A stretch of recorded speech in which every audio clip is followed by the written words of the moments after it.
This is Merchandise Mart. Transfer to Brown Line trains at Merchandise Mart. Doors closing. Yeah. All right, I'm going this way. Hi. Welcome to the Wisendale Weekly Wrap-Up, where we talk about architecture, design, everything in between. I have with me a guest that has been on multiple times. Third time Go ahead, running. you can introduce yourself. Hi, I'm Brett Charles Taylor. Brett. I'm Felix's best friend, even though he doesn't know it. That's true. Yeah, what else am I supposed to say? That's about it. I work with Gensler. Yeah, nice. Used to work at SOM. We catch up every 6 months as a check-in, right? I wish think it was last more. time we caught up was in June. Yeah, we were right in the middle of like where we didn't realize, we didn't know.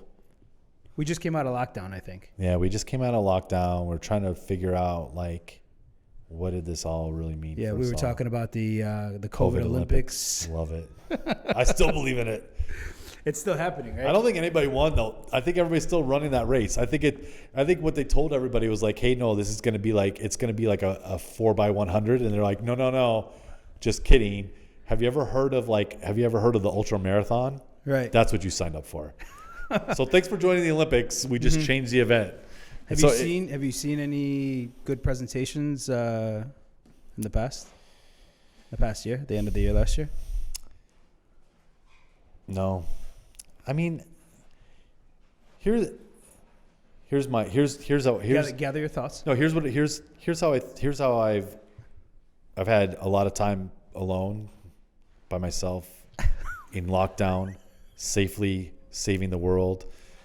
To think about this is that I fundamentally believe this, and like history repeats itself. If you look at the pandemic in 1819, and you look at what the world went through, and you look at how the world responded, and you just take a deep breath and look at it. I think everybody's kind of had this mindset because you can, like, there's a fixed culture or a cancel culture. Like if I complain enough or I do something or if I put effort in, like COVID's not going anywhere. Mm-hmm. Like I think this is where people have to kind of understand is like we will mitigate it. The vaccines will get around at any point in time, right? And people will be safer, but it's not. People are trying to think of this as like you're not going to eradicate it, right? We're going to live with COVID for the rest of our lives. Yeah. I mean, that's not a scary thing. Like you look, like the Spanish flu was a pandemic. It took them 3 years to mitigate it, and they got through it. They didn't have the technology we have. They took 3 years, so it's not going to take us 3 years, but it's going to take some time. But I think what's interesting about it is that it changed people's perception of how they interacted with the built world in a super positive way. And I actually, even as an architect and growing up in architecture and being in a showroom that accentuates modernist architecture, like it spawned that movement just as much as like the architects' rebellion against ornate architecture spawned it, because the idea of light, air, and openness, everybody intuitively understood that like having access to the outside, having access to light and air, and being connected to the environment was healthy. Yeah. Which we kind of preach that a lot now because of sustainability and all these things that we talk about, but no one was talking about that in the turn of the century. Sure. Right? But that spawned a lot of modernist movement. Like that had just as much influence when you look back now and you look at the pandemic and how that effect on architecture. It's actually revolutionary. And I think in hindsight, people thought of it more because the architecture was so profound, and the Frank Gehry's of the world and all these guys, like they just perpetuated this thing. Like the architecture is so powerful that the architecture became self-important for architecture, rightfully so. But now it's crazy, right? 100 years later, literally almost to the freaking year, there's another one that has the same impact. And now you're starting to see the impact on architecture. You're seeing the impact of like, what does it mean to be healthy buildings? Like maybe cramming 100 square feet per person in an office building. Maybe we were pushing it. Maybe, maybe hoteling and asking people to just share desks. Yeah. Around the clock. Right. Maybe that wasn't the right response. Yeah. To like the ever growing economic culture. Right. So now, do you think as the world works, just give me one more second. As the world works, maybe it's normalized, right? Yeah. Maybe this helps, and you take advantage of this thing, and maybe no one will remember the architectural response. Maybe no one will remember the built environment or the furniture or like the materials or the touch or whatever. Maybe the Olympics part of it, no one will remember. But if we can accentuate that and like take that and make that the design response and be responsible as a community and be known that like we took the opportunity to accentuate our design response and be known in the same way that the turn of the century was known to they fast forwarded propelled. Thank you. I understand. This is why we're a married couple. Yeah. I mean, this is the opportunity. I mean, this is where we are. This is the opportunity. This is the opportunity we now have. Yeah. I mean, I really like how your voice lowered when you were talking about this open space and airy. That was nice. I like it. That was very nice. Now, when you talk about how hoteling and the 3-shift, hotel workstation, do you think businesses are going to go to more of a standard? Is the hotel basically going to be diminished and it's just going to be work from home, that person who is coming to touch down? Because that's essentially what they were doing, right? They were still just touching down. I mean, I think it's TBD, right? I mean, it's like no one's going to say that, but I mean, I was talking before. I mean, there's a lot of empirical data that's been actually taken over this period of time. I mean, surveys that have been done by my company and others, I'm sure, it's 75% of the people want to go back to work. Yeah. And go back to work, they mean like, does that mean 40 hours in office? No one's quite saying that, but they're definitely saying like 3 to 4 days a week. I'd much prefer to be working at my company, working in an office than I would be working at home. And I mean, that's a huge number. I mean, that's a huge percentage. And I think everybody feels that, but it's like collectively, I don't think everybody realized it was that high. I guess why would people think that it would be lower? Just because of being afraid, or just because they think they have gravy train now? No, I think perception would be that there's two factors, right? It's like I have more flexibility at home. I can control my work hours a little bit more. Like, sure. But I think there's some of that. There's the freedom of it, depending on where you work and what your job entails. But I think there's also the unknowns of like there's just the reality of like childcare and schools and all that stuff. So I think people are a little like, I'd go back full time if schools were back full time, right? It's like you can't take. I mean, that has a huge impact on how people are willing to commit to being like, hey, I'll come back 40 hours a week if you are going to tell me that my kids are going to be in school 40 hours a week, like these little rascals need to get out of my house. Well, I mean, that's the weight on the teachers and at least the public and the private. I mean, it's schools. all. I mean, we're in a connected society, right? I mean, it's all interconnected. It's so stressful. It's sad, actually. No, but no one's going to hotel. I mean, no one's going to hotel ever again. I mean, that's just not going to happen. I mean, maybe, never again. That's That's just slap me. Forgive again never works. There's no such thing. So, did you see any projects, I guess, change at the end of the year than since the beginning of the year, or were anything drastic, like as far as the built environment? Like, I know everybody kind of raced to do like the temporary sanitation stations and doing all of this stuff, but that was all just a Band-Aid. But have projects literally changed the way that they're building out space? No, I don't. I don't think you're seeing a fundamental change. I think here's what's interesting is like the density. So the density, if I had 100 employees, right, I needed X amount of space. right? And like I was a dense amount of space. Now I'm like, well, I can't build that dense space.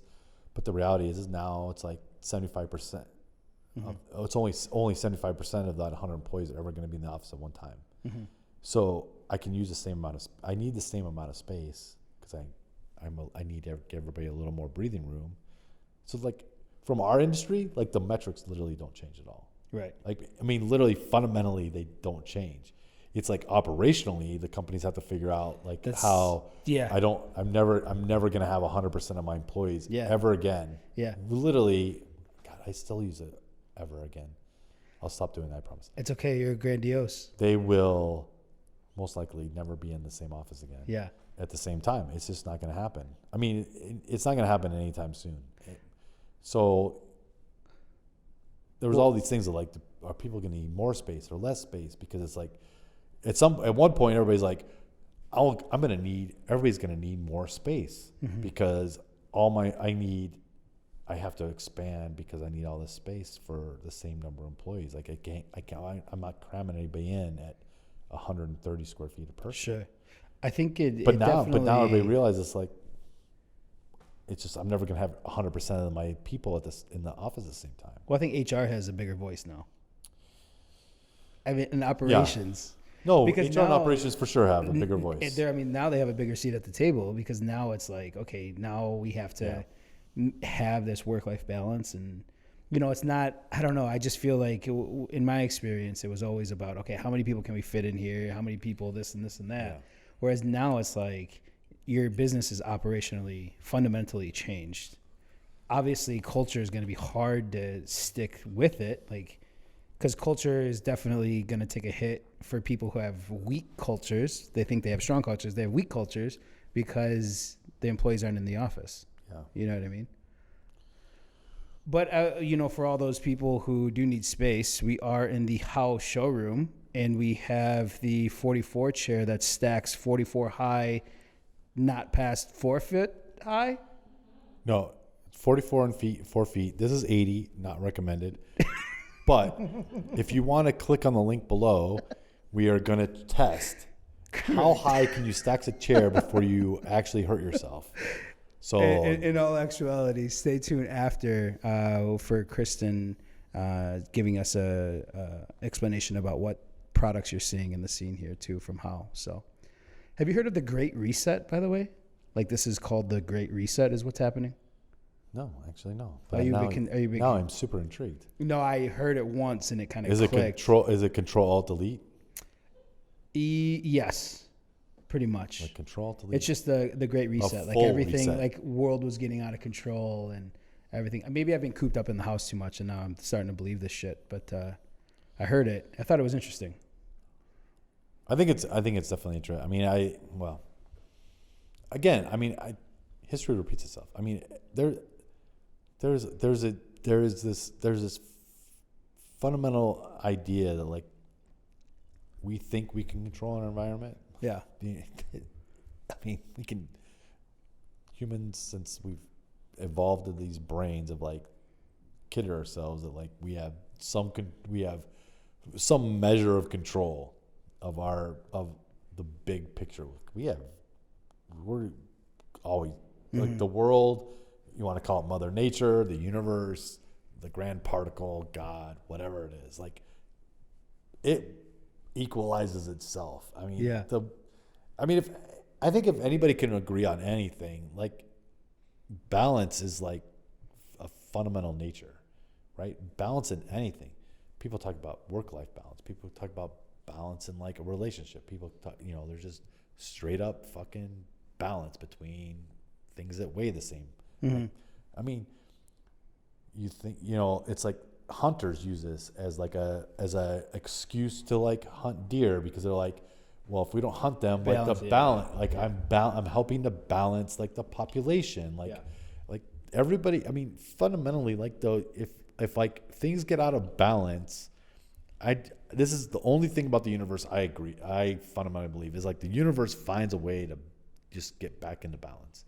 It's like it doesn't give a shit if like you don't like the outcome of balance. It's like it just gets balanced. Like the Ice Age happened for a reason because like the earth was out of balance. It's like, well, go fuck yourself. Like, Yeah. I got to do this for a couple 100 years, Yeah. 1,000 years, or whatever the fuck. And I'm going to do this, and then we'll get back in balance, and I'll let you guys grow again. Like, I'm just like the whole thing the whole thing works out of balance. I mean, it just does. I would be remiss if I didn't ask you about last week and the balance and all the shit that happened. Oh, man. I mean, we don't have to dive deep into it, but it was fucked up, and I just wanted to get your take on it. Oh, you just like led the witness, but well, because it's the balance thing, right? Like they, not they, people that were there. Because now I'm interested to see what happens this week.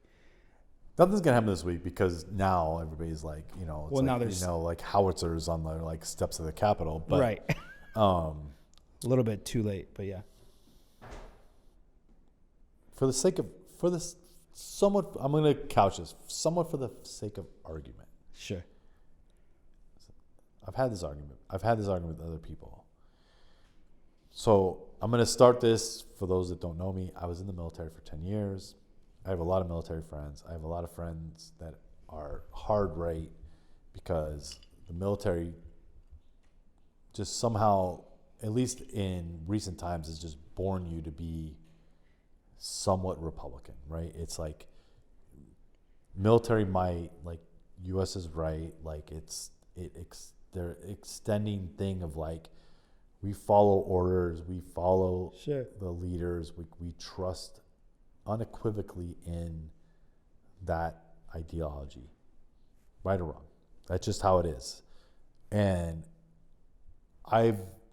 because I went to architecture school, like I've literally like had my entire life like a left brain, right brain universe because I was in the military. Like I clicked that side of my brain and was like, yeah, if you tell me to go anywhere in the universe and you point at somebody and say they are the enemy, there was a part of me that would be like, yeah, I'll click it off. Sure. Like I'm following orders. Like you tell me whatever, you tell me the enemy, I'm trained, I'm willing, I'm going to go. I'll fucking destroy whatever you want me to do. And the dichotomy of my personal life is that like I've been on the architecture side where like I've clicked that side of my brain off and go like, what the fuck is wrong with you? Like the world is a bigger place. Like we have to like work together. Like I've traveled internationally. I've worked in the Middle East. It's surreal to me because I was in the first Gulf War. Like I was in Saudi Arabia and Kuwait, like literally as a Marine. Mm-hmm. I've been in Saudi Arabia and Kuwait as an architect, rebuilding and building culture. Like that's wild. Like it's crazy. That's wild. It's crazy. Yeah. I say this all because the next thing I'm gonna say is super controversial. Good. Fundamentally, this is what I'm going to believe in. This, I'm not condoning. Jesus Christ, what happened last week is sure. Literally, freaking treason. Yeah. Like treason. I don't care how you want to spin it. Treason.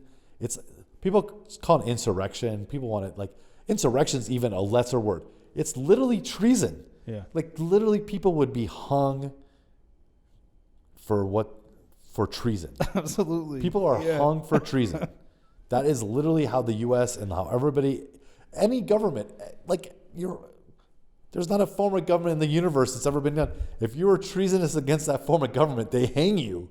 They kill you, they stab you, they cut your head off, they whatever do. Like there's no other punishment. Yeah. Is literally if you're treasonous against the government you live in, they kill you. So, fundamentally, here's the problem though. And this is the controversy part. Is that if you truly want to look at this from the problem solving aspect, I really do believe in that. I really do believe this, is that you have to understand and sympathize to some degree why these people feel the way they do.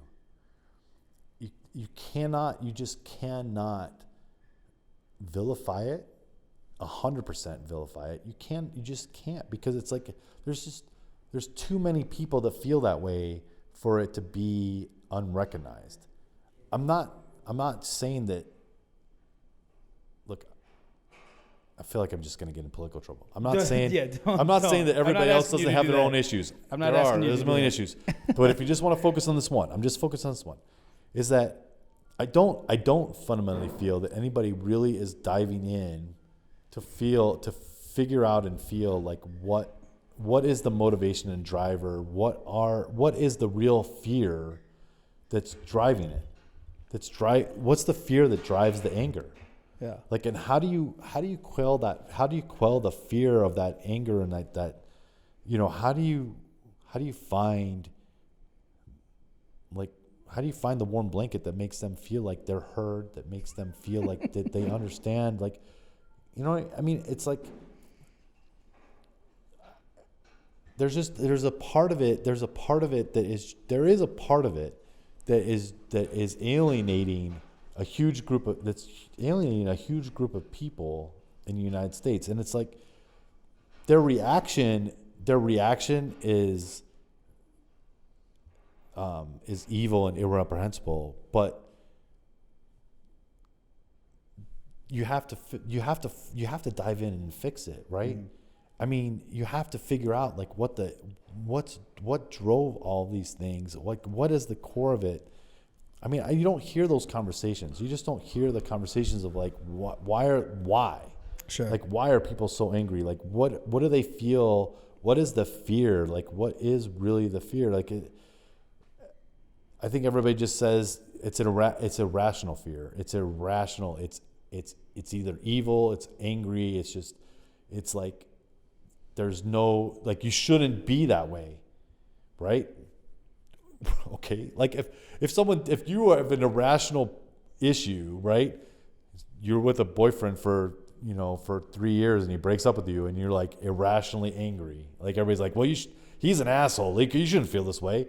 Does that makes you feel better? Right. Like, that makes you sitting on your couch and all your best friends are like, well, he was an asshole anyway. Like, you shouldn't feel hurt. Like, he was like, come on, rebound. Like, get off the couch. Like, go and drinking. Like, do you feel like getting off the couch and going drinking? No.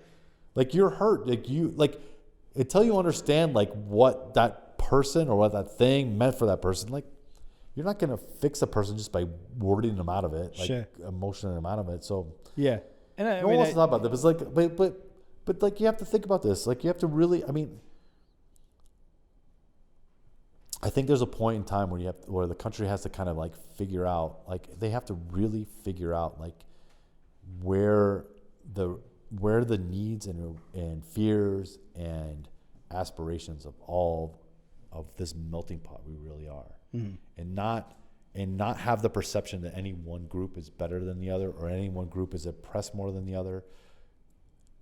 You just have to get to that point. Mm-hmm. I mean, it really does need to get to the point. And it's funny because I lived in London and I have tons of friends in Europe, and it's like, and some people are like, they're just like, yeah, you guys have been a country for less than 300 years. Like, yeah, we've been through this shit. Like, yeah, man. Welcome to puberty in your country. It was wild.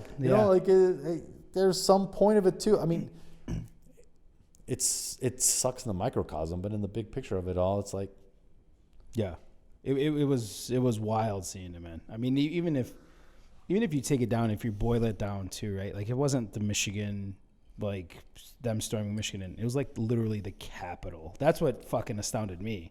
Like, goddamn. And on a lighter note, for those of you who don't know, in D.C., no building can be built taller than the Capitol. Right. In the area. So just a little fun fact for everybody out there. This is supposed to be educational as well. Ooh, I like that. So I don't know if you have any other comments on that. But yeah, it's wild. We live in a wild time right now, and it's literally like, it's an us versus them. It's you're on this side or that side right now. And I think that, obviously everybody should be able to have a conversation and talk about some things out, but it's fucking wild.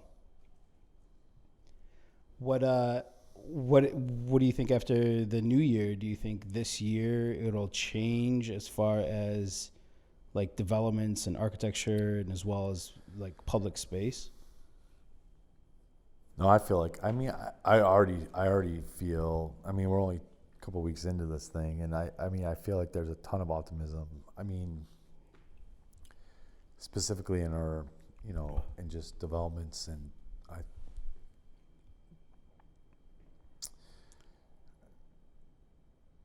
I mean, it is, I'm sure it's somewhat tied to the election because the election is somewhat tied to the calendar year, right? But we kind of, I was thinking about this the other day too, because I was actually just watching the Match.com commercial recently, the one that Ryan Reynolds did, and it was like, I haven't seen it. I'm 2020, and it's like, it's basically Satan like matching up with 2020 I did see as that. a girl, and like they're the perfect match because Sure. it's like Satan in like the worst year ever, but it's like psychosomatically, like we put, I mean, we kind of did it to ourselves. Like we put this thing, the world did this, right? They're like, we're just going to chalk this up to 2020, right? So now that it's not 2020, like everybody has more optimism, right? Yeah. Investment people have more optimism. Yeah. People that have control of the money have more optimism. Everybody, it's like, it really, you could have had this optimism in September. Just if you could have. Shout out to all the September babies out there. You didn't want to because everybody just was like, I mean, it's. I think it's funny. Like, I think it's hilarious. Like, how much? Don't you think it's hilarious how much weight we put on a calendar year? This arbitrary measure of time. Yeah. It's like. Well, it's back from the. It's like Y2K. Yeah. We're all gonna die. Yeah. 1999, great.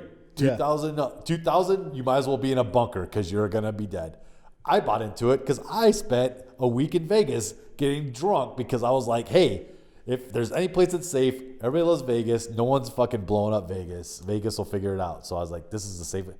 And it was only a 4-hour drive from where I was living at the time. So go to Vegas. I mean, it's weird, right? It's like 2021. Like, it's just, I mean, it's an arbitrary number. You spent the New Year's Eve 2000 in Vegas? Oh, yeah. Yes. Nice. Oh, yeah. Have you been to New Year's Eve at New York? I have. Yeah. I was there. It's horrible. Have you been to Times Square in New Year's Eve? It's the dumbest thing to ever do. There, you can't get a drink. You have to see it, though. It's wild to see. It is wild to see. It's not like New Orleans wild where you have to see New Orleans, but I'm not advocating. I mean, I had the worst time. I had the fucking worst time. I mean, maybe with some pre-planning, maybe it would have been better. But we didn't have pre-planning. We had no pre-planning. Yeah, no. None. No. Zero. That's hilarious. In Y2K, because I had been to Times Square previous to that, we had pre-planned the shit out of it. We had alcohol up to yin yang. We had like wagons full of fucking drinks. Like we were hanging out, like just waiting for the world to blow up. Do you remember how that? Yeah. Isn't that funny now? Like how many? Everybody 100% thought the world was gonna blow up. This is true. There's a few. It's hilarious. Yeah. Ball drops. Everybody wakes up the next day, fucking hungover as shit. I was literally sleeping in some bushes in the strip in Vegas, unabashedly, because no one could get a room, and I was like, I want to be in Vegas, so I didn't care. I was in the Marines, and I was like, I was young as shit. So, what about the developments? To talk a little bit more, just going back on developments, like any other cities or anything else going on for 2021 worth noting? Any other city, like besides Chicago, you mean? Yeah, because I know like Austin, Miami. Miami's obviously having some development going on, and I mean I last year, pre-COVID, you would hear that Austin was like the bee's knees. Everybody was going down to Austin. I mean, Austin still. I mean, Austin, Dallas, Houston are. I think they're definitely I think you'll definitely see those cities for sure will grow. It's like the like the Denver, Portland, which was like the hot thing. Like they've unfortunately like priced themselves out of like being the place to go anymore. I mean, they are great. They're great cities, but from a development standpoint, it's they're like getting themselves. They're getting kind of over their britches. Mm-hmm. You know what I was thinking about recently is like, because I was in Southern California over the Christmas break. There's like, there's this, California's always had this like kind of like steady real estate. It's California, but there's like these pockets of like, there's these pockets on the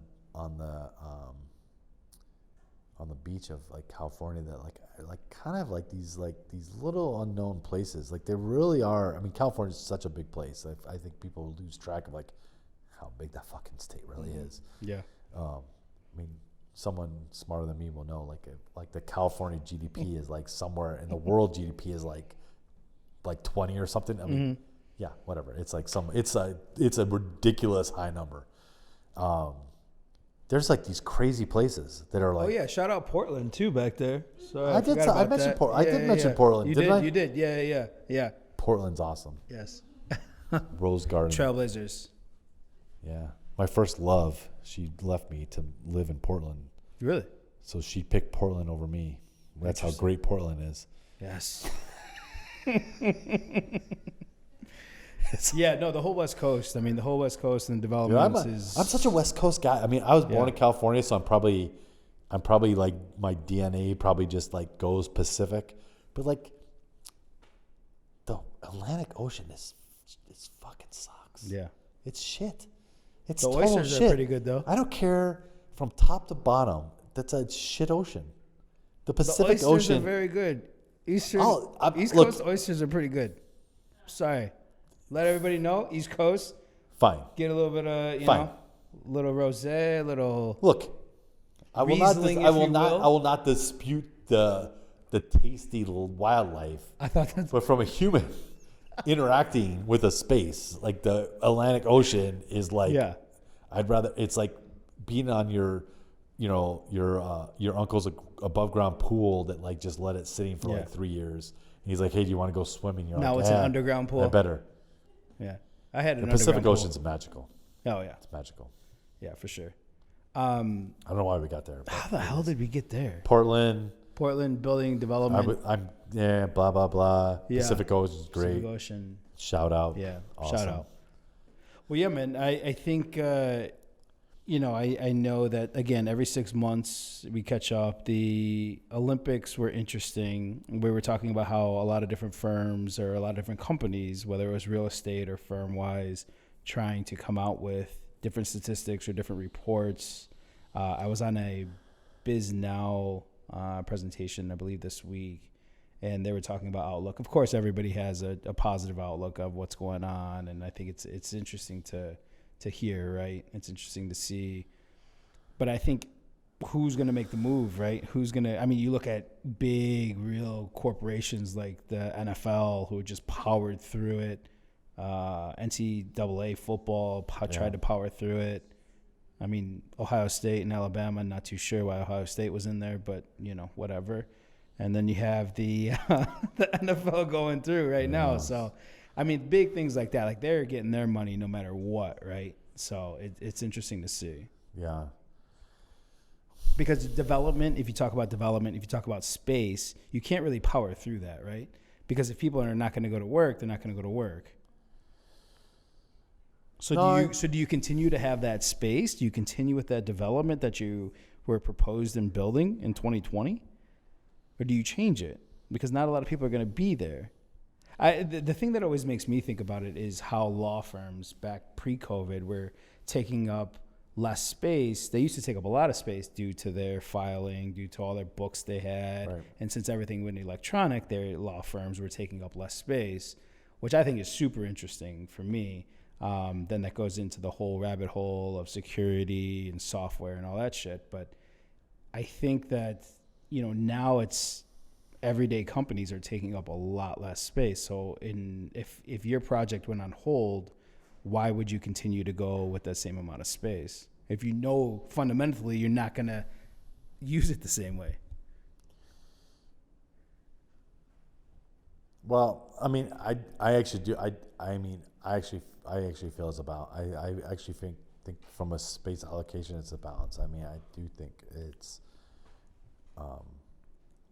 You need less space per person, but I mean, you need more space per person now, and you have less people coming to the office. Right. So it's like by the math, it like comes out the same. I think everybody's gonna fundamentally just find it to be the same. Like companies aren't gonna spend more money on. They're not gonna rent more space for the number of employees that are on their books. They're just gonna have less employees that are gonna use that space at any given time. Mm-hmm. And it's just so there'll be a balance. Like it's like. What we haven't talked about is what I think. What should we talk about? Here's what I've been thinking about recently, and this is because I live in an apartment, which has last episode, which has no business being a work like you Brett have no gave no his business address. working. I had to bleep it out because he gave his full address and really? Apartment. Yeah. Oh, why'd you bleep it out? I'm lonely. No one needs it. I really get my full address. You gave your full address, and I was like, yeah, I don't think you should do that. I don't think the missus would like that. You're like, no, whatever. Come up and have a beer. And I was like, no. That's hilarious. That's exactly what I want to do right now. So it's funny that you say that. I'm actually starting this study on my own right now. Is that I think the office market is gonna fundamentally be unchanged. People may still move around, and companies may feel more comfortable going to a new building that has, proposes to have more filtration and like we have elevators that are destination dispatch, whatever. So I'm not saying that people aren't going to move around, but I don't think at the end of the day you're going to find that a company is going to take more or less space than they had previously for the number of employees on their books. But the conversation I haven't really heard much of, which I think is, thank you, sir, is how does it affect, like, how does this really affect, like, unit mix in residential and square footage of residential units? That to me actually is much more interesting. Yeah. Okay. Like so break that down for people who don't know what that is. No, right. So if I'm like, if I'm a developer and I'm used to like, I have a mix of studios, 1 bedrooms, 2 bedrooms, right? I'm a rental mix, and that's, high 1 bedrooms, some studios, some 2 bedrooms. But I'm in downtown Chicago. Like the majority of my mix is like 1 bedrooms is what I sell. I sell 1 bedrooms to people because it's like I'm banking on young professionals. I want, that's where they're going to live.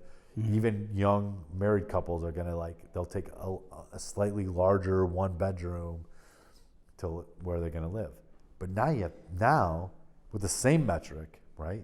You're saying no one really wants to go back 100%. Right. So that means people are freaking at home a lot more than they ever planned to be. So everybody's got different metrics, right? Depending on how much of the entire development it's anywhere between 850 and 1,000 square feet per unit, right? On total development, if you're just doing simple math. That's the number I think that's going to go up. Huge. Now, you mentioned that this profile is downtown though, right? No, but people are still going to want to live in cities. That's not going to change. Dude, the metric is if you look historic metric, you're not going to derail that train. The train's not going to go off a cliff like this. Yeah. amount of people wanting to live in cities for the last 20 years has been steadily up. Yeah. Fine. Take whatever hit you want to take for this. It's not a meteorite hitting the earth. It's just not going to reverse course. Like, young people graduating college aren't moving to Schaumburg. Sorry, Schaumburg. They're just fucking not. Like, you graduate college. Glen Star, sorry. You're gonna want to live downtown. Yeah. I mean, a year from now, like, people graduating college they're gonna want to live downtown. Yeah. But now their job's gonna say you can only come to the office 3 days a week. And the other 2 days a week, you're going to work at home. But now, with that office has 30% of their workforce, 40% of their workforce living in Schaumburg, do they have a satellite office out in Schaumburg, a touchdown place? For sure. Right? For sure. They have to have something out there. Right.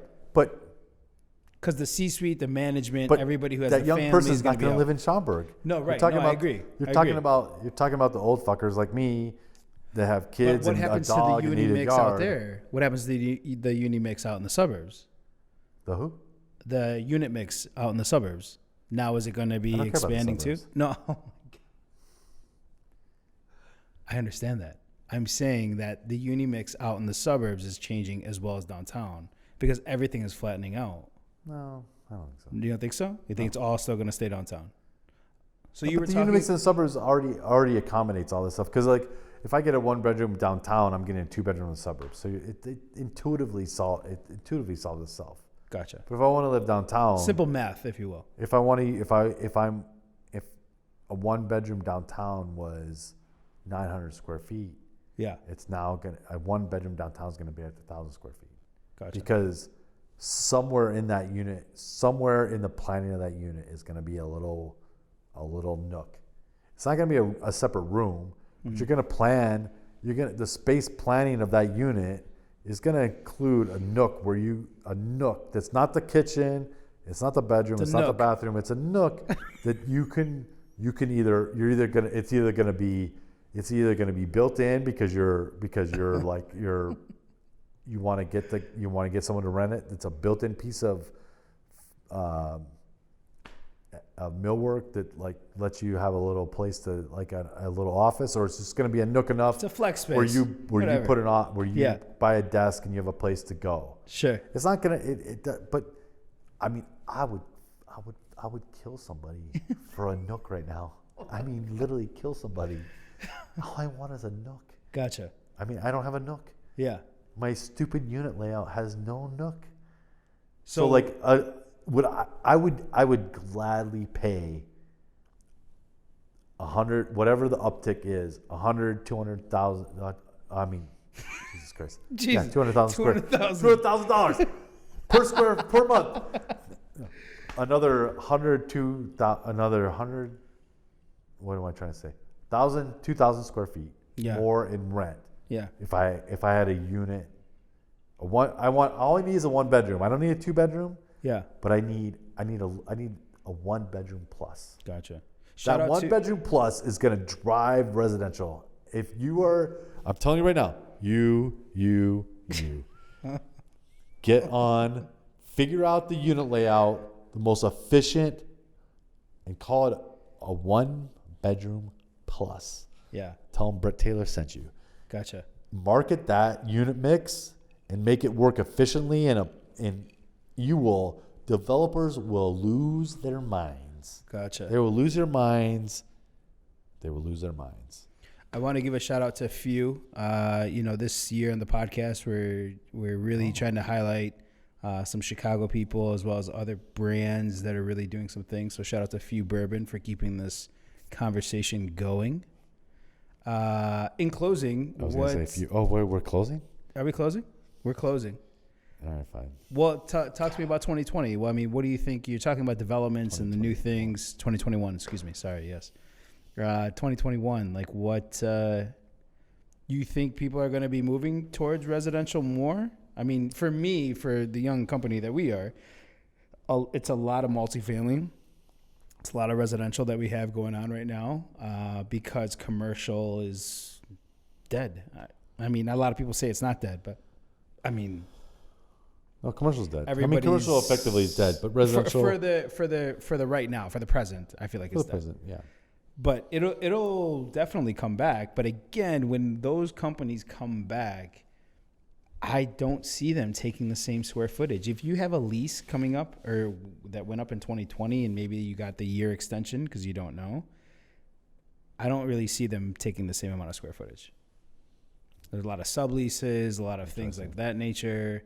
So, I mean, how do you feel 2021 is going to handle that? I mean, this can be a long closing, by the way. I just feel,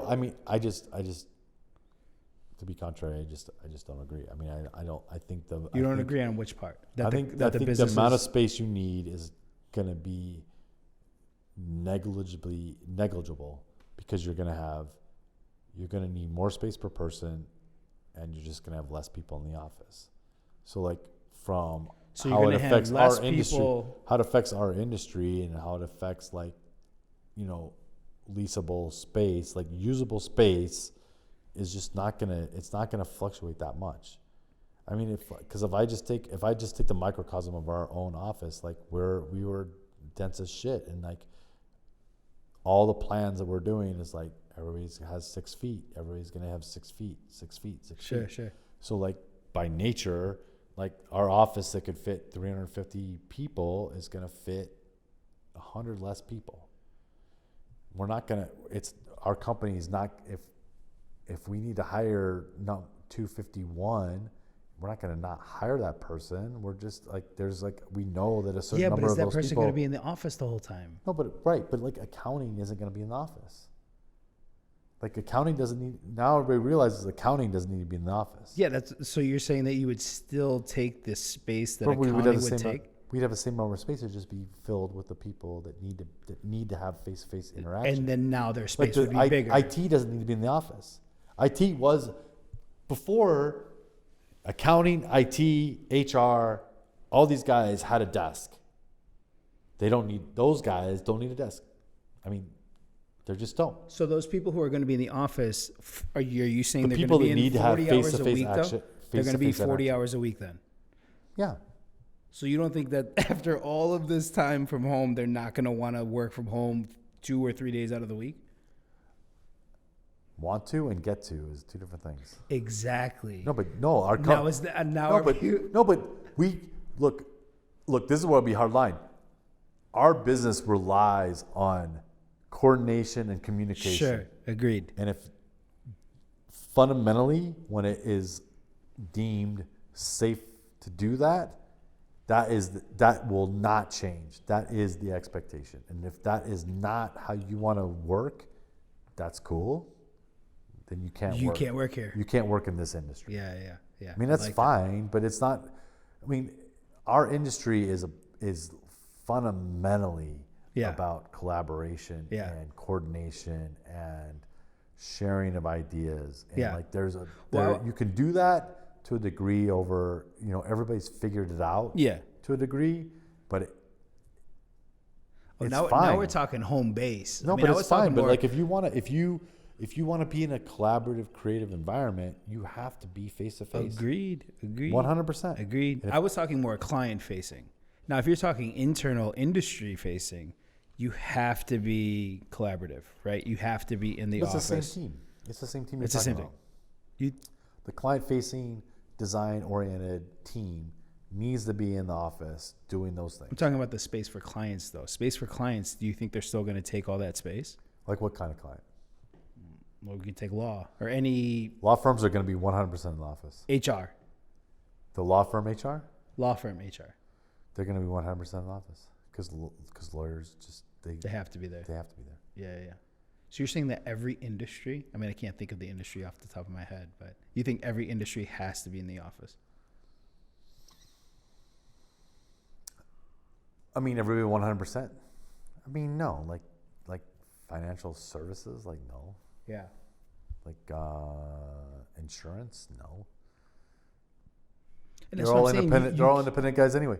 like real estate brokers, like the JLL. Like that's what I was gonna say. Like, but here's how the thing. Here's how the JLL and CBRE and all these guys are gonna price themselves out of jobs because like if your whole thing is brokerage and like they were the ones who spawned hoteling from the get go anyway because they knew like, oh my God, I've got all these guys who all do brokerage and like 80% of their time is in client offices or on site. So like, why do I need some space?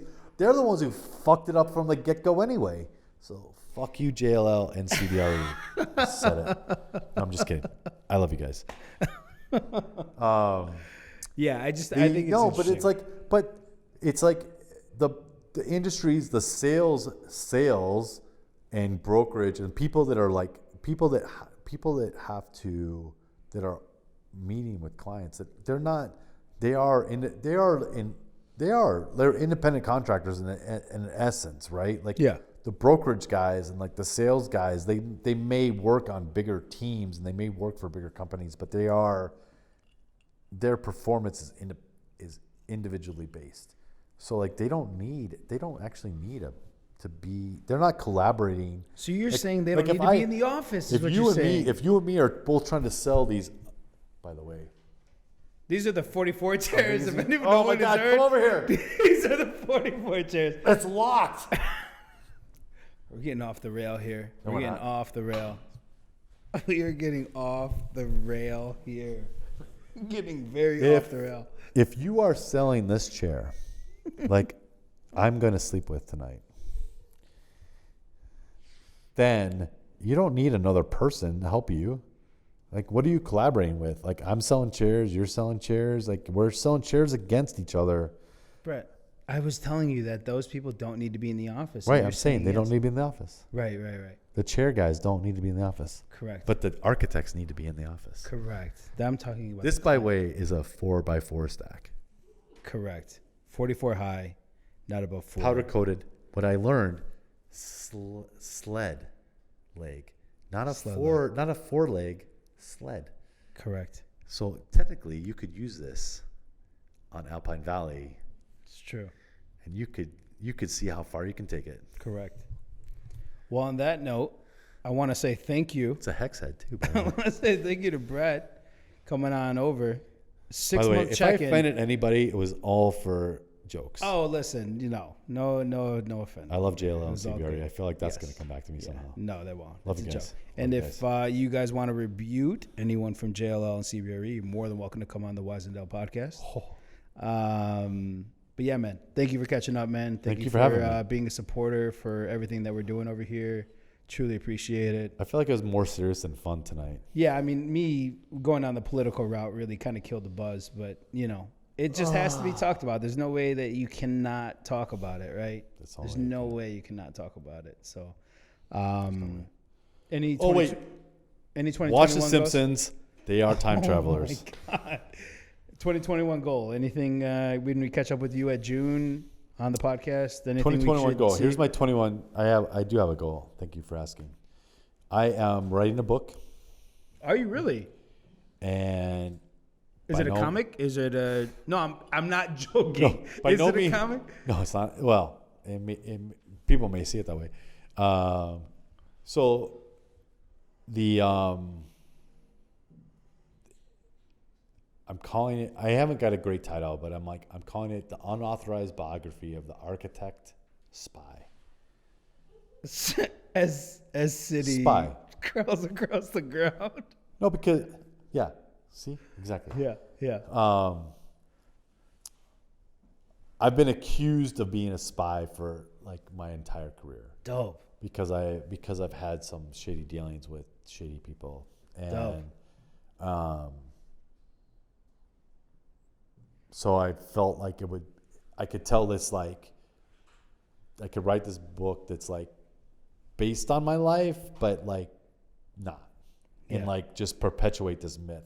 Like, gotcha. Just own it. Can like I be in the book? Perpetuates this myth of that I'm actually a spy pretending to be an architect and like doing all this shit around the world. So it's actually, when you think about the fact that I worked for the King of Jordan, I worked for the King of Saudi Arabia, I worked on the UN headquarters, worked on the tallest building in the world. Yeah. Like, interacted with Rob Blagojevich while he was going under trial. Like, there's a lot of real shit that I've done that, like, when you think about it, like, inexplicably weird stuff. So, whatever. Nice. So that's coming out in 2021, or you're writing in 2021? Maybe 2022. You're saying in the next 6 months I should be like. So we're gonna check up with you a then draft on of this June. Thing. Okay, good to know. Because I've been writing furiously over like the last few weeks to like get the outline together. You're for sure already in it. Well, man, thank you again. Cheers, salud. Cheers. Happy New Year, 2021.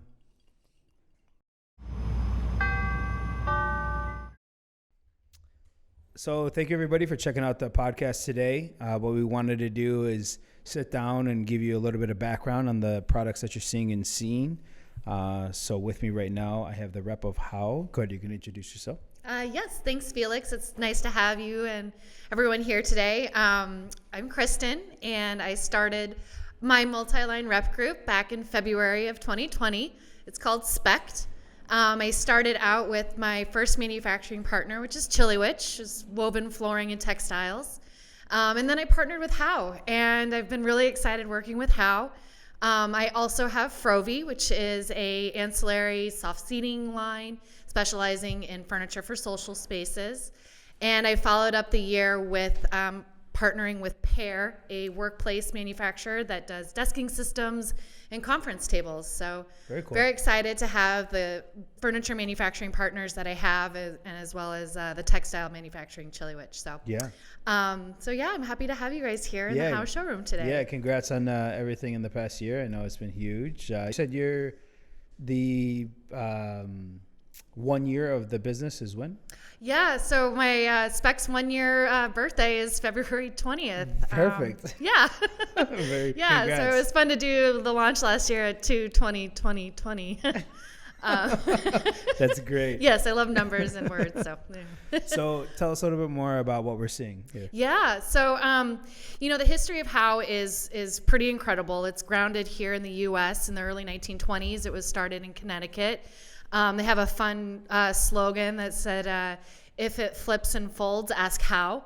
So that really kind of set the foundation. They're all about flexible furniture and agility in beautiful design. So everything's really easy to use and easy to store away and manipulate. So and we also have some great historical figures in our catalog of furniture design. So what you have behind you are a couple of classic Danish icons.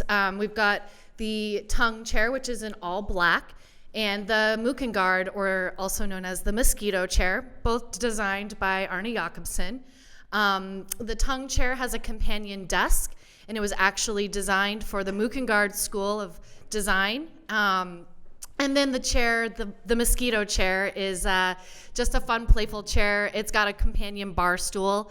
And it's also capable of stacking as well. So the bar stool and the chair can both stack. And the tongue chair is really that beautiful little trophy. But the Mukengard is very functional and really great to specify.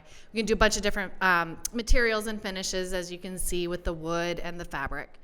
And then coming to what we're sitting in now is the other classic, but the 44 chair. We've got the lounge version that we're sitting in. This chair was designed by David Rowland. The original design had a metal seat and back, and it was a side chair. It gets its name because it stacks 40 high on a cart, and it's a roughly 4 feet tall. So the design, as well, the comfort and the engineering that goes into it being so functional, were really the hallmarks of David Rowland's design concept. Its biggest installation when it first launched was at IIT. And there was about 1,700 or so stacking 44 chairs, and many of which are still there today. So not only a testament of the design, language, and aesthetic, but also of the construction and materiality. So I've got a few examples of the stacking density. Wait, I'm sorry, not to cut you off. Yeah, can you talk about the table too? Yes, of course. The Tempest table. So again, another beautiful table collection that Howe has. We have a couple different tables, and one of the things that Howe does really well is gives you several different options of furniture pieces that within the same family. So you get this really nice design language that can be, cohesive throughout the space. And we can go from the lounge chair or the lounge table, for instance, to a cafe table, to a training table, all with the same functionalities and the same design aesthetic. And so then that leads me to behind me, which are the beautiful stacking examples of the 44 chair. The green chair that you see here, this is an actual stack of the 40 of them. We have several different colors that the polyplastic can come in, and we can do custom powder coat finishes on the base as well as a chrome. And then the 6E chair that's sitting next to the 44 chair, this was actually commissioned by Howe for the design team of Pearson and Lloyd. They're a design duo based out of London, and they've designed with several high-end manufacturers that we're all familiar with. And one of the design challenges that Howe wanted was a contemporary companion to the 44 chair. 44 chair is very classic, mid-century modern aesthetic, and we were really looking for something that could complement that 44 chair, but still be a little bit more in the 21st century. So the 6E is a really great companion to the 44. This chair model offers it in 4-leg base as well as the sled base. And we have a lot of different companions to it, so we can do a bar stool or a caster base as well. So. And then you have an extended dolly as well. Oh, yeah. We've got a dolly that can do a single stack like this, and we can go up to 4 stacks on one actual dolly unit. Wow. So, yeah, we've got our I sometimes... 4 times 4, anybody? Brett? What? Oh, my God. Sorry, go ahead. It's okay. Math on the spot makes me break out in hives. It's true. Yeah, one of the things I like to mention about Howe is it really is kind of the Swiss Army knife of furniture. It really does make it very easy to make a space look permanent, but also make a space very flexible at the drop of a hat, which is what I think we all kind of got a big exercise in this past year was how flexible and agile can we make our spaces. And with already the current architecture at hand, I think furniture is going to be that thing that really drives a lot of decision making, and how can we change a space really quickly with just the people we have on the team in the space and in the environment too. So awesome. So yeah, love it. Very cool. Yeah. Well, thank you again for having us. I appreciate the hospitality and the sponsorship. So, look forward to seeing anything that's happening for NeoCon. Yeah, so we're going to be launching some new product over the next, in the immediate future. Some product collaborations with Howe in terms of getting more into the training environment and higher ed with some more nesting and stacking furniture that I'm really excited about. Cool. And then the showroom, we didn't get to really show it off this past year. It was built brand new for NeoCon 2020, so definitely on the docket for an exciting 2021 and getting some new designs and some new furniture pieces in here up on the horizon for sure. So very cool. Yeah. Well, thank you again. Awesome. Thanks, Felix. I appreciate it. Your safety is important. If you observe unattended packages, vandalism, or suspicious activity, inform CTA personnel immediately.